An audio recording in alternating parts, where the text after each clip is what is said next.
आपने आज मेरे ऑडियंस को सोने की पहचान बतानी है। तो हम आपसे लेने आते हैं तभी आपको फ़ायदा है, जब आपके पास बेचने आते हैं तभी आपको फ़ायदा है। रेट आप बड़ा कम लगाते हैं उस वक्त। हमारी ख़वातीन जो है ना वो ज्वेलरी रिंग्स पहनी होंगी, बैंगल्स पहनी होंगी, तो वो घर में बर्तन भी धोएंगी, आटा भी गूंदेंगी, कपड़े भी धोएंगी। तो हमारी जो फैमिलीज़ हैं या हमारी फीमेल्स हैं उनके लिए सूटेबल। अस्सलाम वालेकुम, welcome to my YouTube channel Abdul online, where Abdul is always online. आज मैंने ये प्रोग्राम बनाया कि गोल्ड के हवाले से आपसे गुफ्तगू करें और आपको तमाम मालूमात जो गोल्ड के रिलेटेड हैं और गोल्ड शॉप के गोल्ड के रेट्स के रिलेटेड हैं और गोल्ड क्वालिटी के हवाले से है। इसके लिए हमने तकलीफ़ दी आज़ान गोल्ड ज्वेलर के ऑनर मोहम्मद ज़िया सत्ती को और आज हम उनसे गुफ्तगू करेंगे। तो बढ़ते हैं उनकी तरफ। अस्सलाम वालेकुम जी। अस्सलाम, माज़रत जी आपको डिस्टर्ब किया। अस्सलाम, ठीक ठाक करिए सर। आपका कुछ टाइम हमें चाहिए होगा। जबाल भाई थोड़ा सा टाइम दे, मैं ज़रा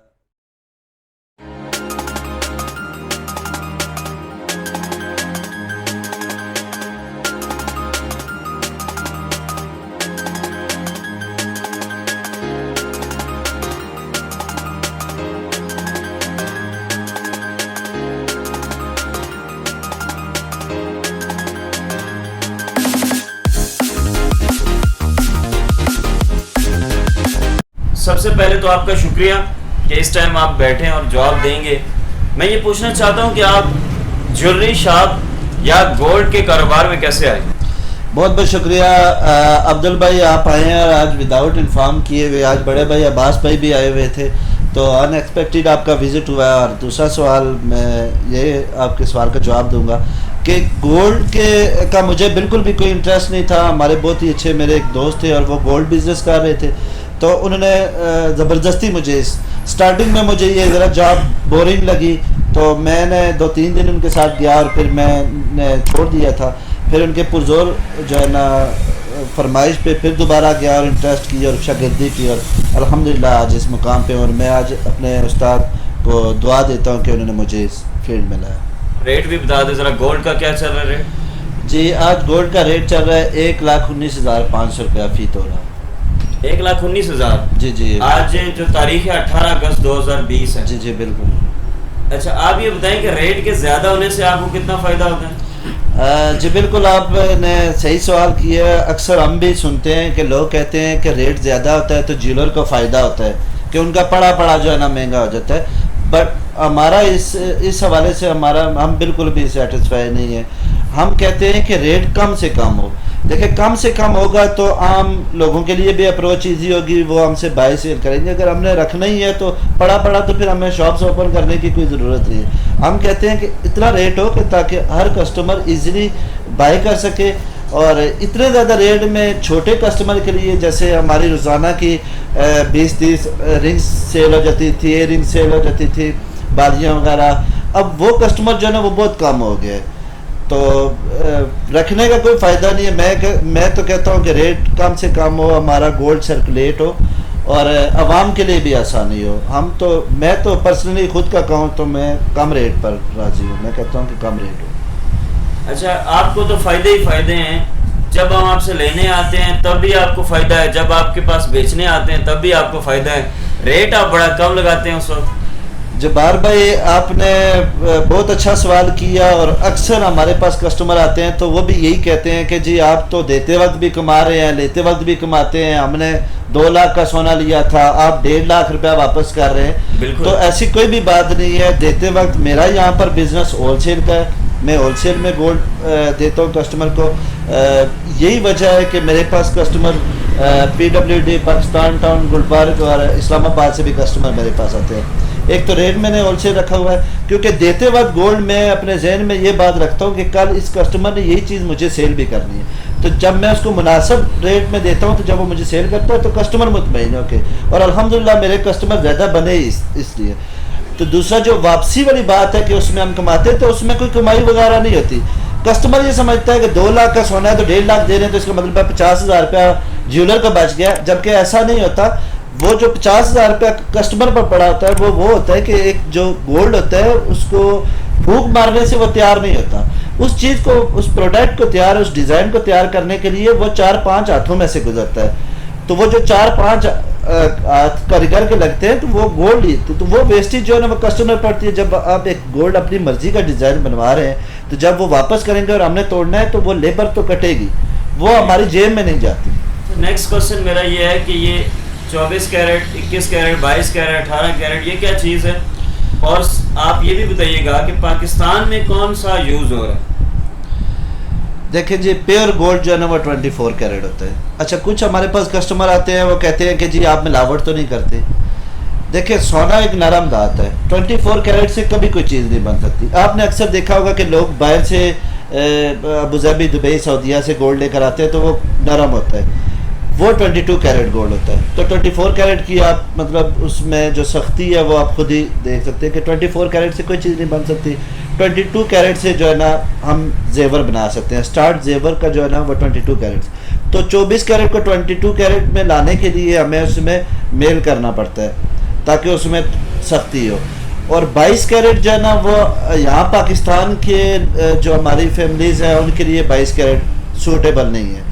तो यहाँ पाकिस्तान में हमने इसका स्टैंडर्ड जो है ना वो 21 कैरेट रखा हुआ है। उसकी वजह यह है कि 22 कैरेट के आपने गोल्ड देखे होंगे कि वो बहुत जल्दी टेढ़ा हो जाता है। 21 कैरेट हमारी ख़वातीन जो है ना वो ज्वेलरी रिंग्स पहनी होंगी, बैंगल्स पहनी होंगी, तो वो घर में बर्तन भी धोएंगी, आटा भी गूंदेंगी, कपड़े भी धोएंगी। तो हमारी जो फैमिलीज़ हैं या हमारी फीमेल्स हैं उनके लिए सूटेबल 21 कैरेट। तो 21 कैरेट 24 कैरेट को 21 कैरेट में लाने के लिए हमें उसमें प्योरिटी में थोड़ा सा मेल करना पड़ता है। तो उसकी कुछ परसेंटेज होती है, वो हम कस्टमर नहीं समझेंगे। मैं आपको यही कह सकता हूँ कि उसको हमें सिर्फ जेवर में मजबूती लाने के लिए हमें उसमें जो है ना वो। और 21 कैरेट ऐसा है कि जिसकी रीसेल में कस्टमर को ज़्यादा नुकसान नहीं होता, इसलिए हम जो प्रेफर करते हैं वो 21 कैरेट। वैसे मेरे पास 22 कैरेट के कस्टमर ज़्यादा होते हैं। इस्लामाबाद से फैमिली जो आती है जिनके आगे मुलाजमाएँ हैं तो वो 22 कैरेट ही बाई करती है हमसे, और मैं 22 कैरेट भी देता हूँ, 21 कैरेट भी देता हूँ। कस्टमर की डिमांड पे है। सही।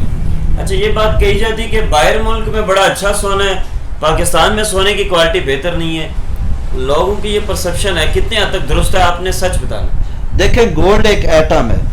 अब यहाँ और बाहर के में फ़र्क, गोल्ड में फ़र्क किस तरह आता है कि बाहर जो है ना वो ला है, यहाँ पे कोई ला नहीं है। यहाँ पे ज्वेलर कुछ भी दे देते हैं। मैं खुद ज्वेलर हूँ, लेकिन मैं सीधी सी बात बताऊँगा कि हमारे यहाँ कस्टमर के साथ काफ़ी ज़्यादती की जाती है। यानी बताया जो कुछ जाता है, दिया कुछ जाता है।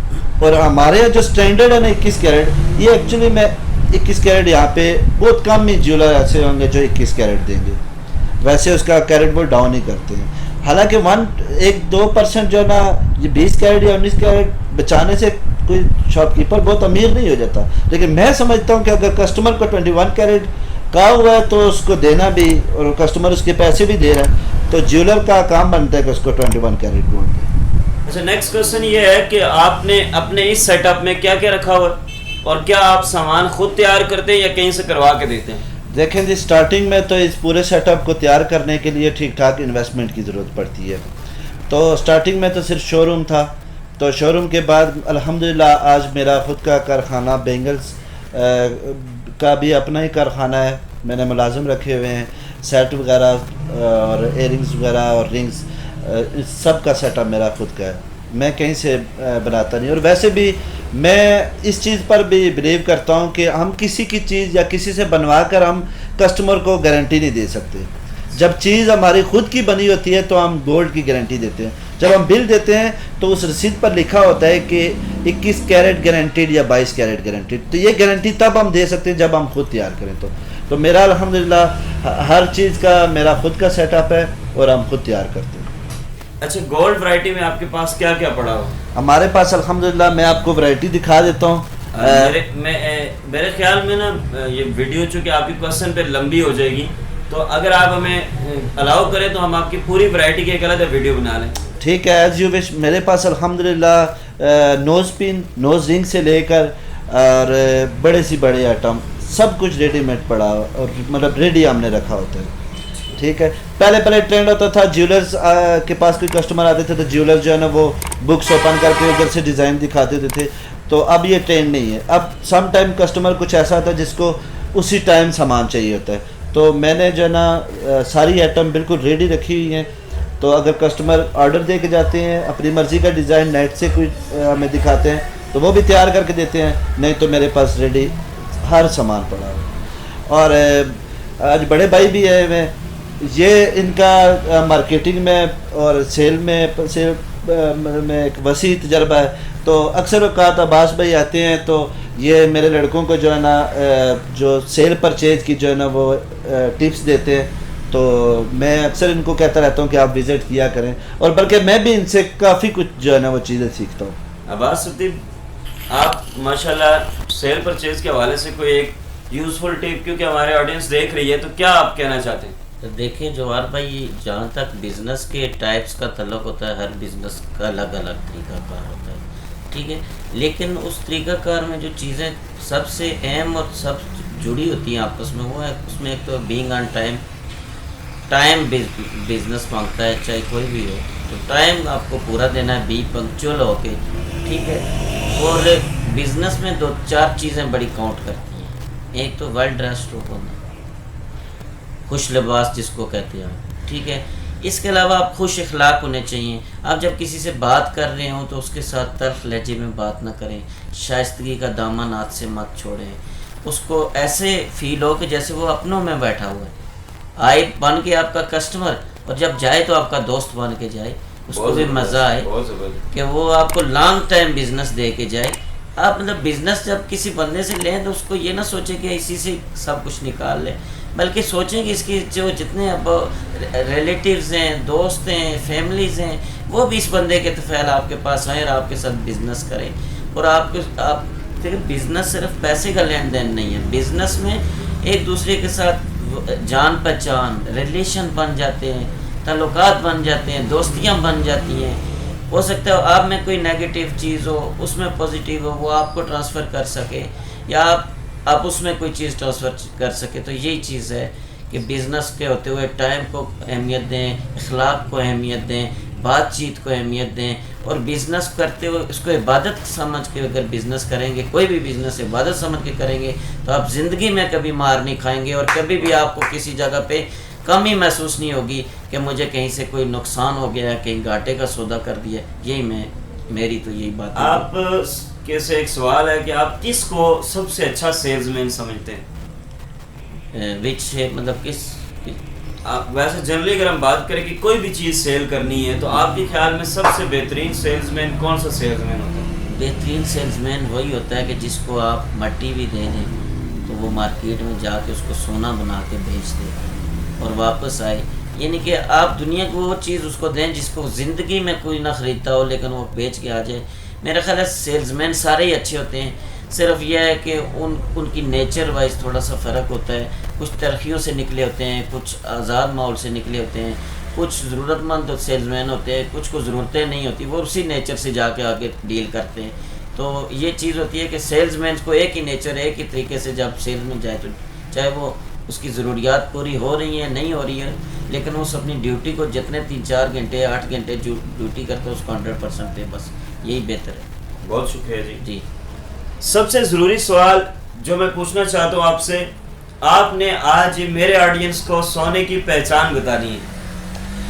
देखिए जी जुबार भाई, ये जो क्वेश्चन है इसका जवाब मैं ऑडियंस को यही करूँगा, कह सकता हूँ कि गोल्ड की पहचान करने के लिए आपको कम से कम जो है ना 2-3 साल शागिर्दी इख्तियार करनी पड़ेगी।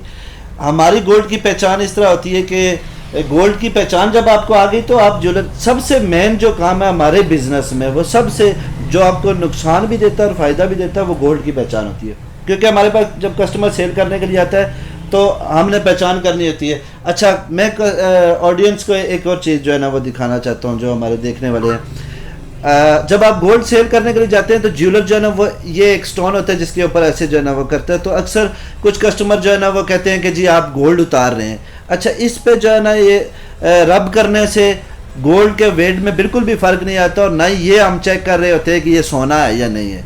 देखें, जो आर्टिफिशियल चीज़ होती है वो तो हमें दूर से ही कस्टमर के हाथ में होती है, तो हम उसको बता देते हैं कि ये आर्टिफिशियल है। इसके ऊपर हम जो है ना वो कैरेट का जो है ना वो मेयार जो है ना गोल्ड का चेक करते हैं कि जब उसको रब करते हैं तो डिफरेंट जो है ना गोल्ड 24 कैरेट, 22 कैरेट, 21 कैरेट की मुख्तलिफ जो है ना इसके ऊपर जो है ना कलर्स आते हैं। मतलब लाइंस पड़ जाती हैं। तो आपके सवाल का आंसर तो ये है कि इस एक पत्थर को समझने के लिए ठीक ठाक टाइम चाहिए, वो आप आम लोग जो है ना वो नहीं समझ सकते। उसके लिए शागिर्दी इख्तियार करनी जी, पड़ेगी, शागिर्दी इख्तियार किसी करनी पड़ेगी। मास्टर के पास कुछ खिदमत करनी पड़ेगी, लाते शाते दुबारा। इस हवाले से मैं ये कहूँगा कि कस्टमर ज्वेलर से लेने के बाद अपनी तसल्ली ऐसे भी कर सकता है कि 2-4 ज्वेलर को अपना गोल्ड चेक करा सकता है। जैसे मैं भी अपने कस्टमर को कहता हूँ कि आप मेरा गोल्ड लेने के बाद 2-4 जगह से चेक करा लें। अच्छा, मेरी इस बात से मेरा कस्टमर और ज़्यादा पक्का मुझसे होता है कि मैं ऐसा नहीं कहता कि कस्टमर जो है ना वो सेल करने के लिए आए तो मेरे पास आए। जब वो मेरे पास आता है तो मैं उसको कहता हूँ आप तसल्ली 2-4 जगह से कर लें। तो जाते वक्त भी मैं यही कहता हूँ कि वो अपनी तसल्ली कर ले। लेकिन एक और बात मैं जो सबसे अहम चीज़ बताऊँगा कि कुछ ज्वेलर ऐसे होते हैं कि जो आपका गोल्ड अच्छा भी होगा तो तब भी चूंकि आपने उससे नहीं लिया होगा तो वो शायद अच्छे गोल्ड का भी वो कहे ओहो हो जी ये तो आपको गोल्ड जो है ना लो कैरेट मिल गया। तो इसलिए उन ज्वेलर का जो है ना उन पे बिलीव ना करें। देखें 3-4 ज्वेलर इसके लिए हम जी, आप 3-4 ज्वेलर से जो है ना चेक करवाएं तो उससे आपकी सेटिस्फेक्शन हो जाएगी। जो नाजरीन हमें देख रहे हैं इस वक्त, ये नाजरीन जितने भी मुझे देख रहे हैं, ये यहाँ पर आते हैं अजान गोल्ड ज्वेलर में, अशरफ मार्केट सदकाबाद चौक में ये मौजूद है। आप इन्हें क्या बेनिफिट दे सकते हैं मेरे तवस्सुत से, और लोग इतनी ज्वेलरी शॉप छोड़कर आपके पास ही क्यों आए, क्या फ़र्क है? जी, मैं तो यही कस्टमर को यही कहता हूँ कि अगर आप कोई चीज़ सेल करना चाह रहे हैं तो आप 10 जगह से अपनी तसल्ली करके मेरे पास आएँ तो आपको मेरे रेट से आइडिया हो जाएगा कि मैं इंशाल्लाह मेरा रेट सबसे ज़्यादा होगा। और अगर आप कुछ चीज़ बाय कर रहे हैं तो बाय करते वक्त भी मैं कस्टमर को यही कहता हूँ, जैसे मैंने पहले भी बताया कि कस्टमर को यही कहता हूँ कि आप मेरी शॉप से निकलने के बाद यहाँ पे अबाउट 60-70 शॉप्स हैं तो आप 2-4 जगह से तसल्ली कर लें। तो मैं तो यही कह सकता हूँ। और हाँ, आपके रेफरेंस से कोई आएगा अगर मेरे पास कोई आता है यहाँ पे तो मैं इंशाल्लाह स्पेशल डिस्काउंट उनको दूँगा। ठीक, बहुत शुक्रिया जी ज़िया भाई आपका। मैं ज़्यादा चाहूँगा आपसे। नहीं बात साहब इजाजत मेरे ख्याल में नहीं हम इंशाल्लाह अब खाना खाएंगे। खाने का भी टाइम हो गया, टाइम भी काफी हो गया, तो खाने बगैर मैं आपको जाने नहीं दूंगा प्लीज। बहुत जी, वैसे तो हम खाना खा के आए हैं, लेकिन जैसे भाई ने कहा कि आपने खा के ही जाना है तो फिर हम यहाँ पर मौजूद हैं। बहुत शुक्रिया आप सब ने जो वीडियो देखी। अगर आपको पसंद आई आपने लाइक करना है, कमेंट करना है और शेयर करना है इस वीडियो को। आपको किसी भी किस्म का कोई इशू हो गोल्ड के रिलेटेड तो अजान गोल्ड ज्वेलर में रब्ता करें।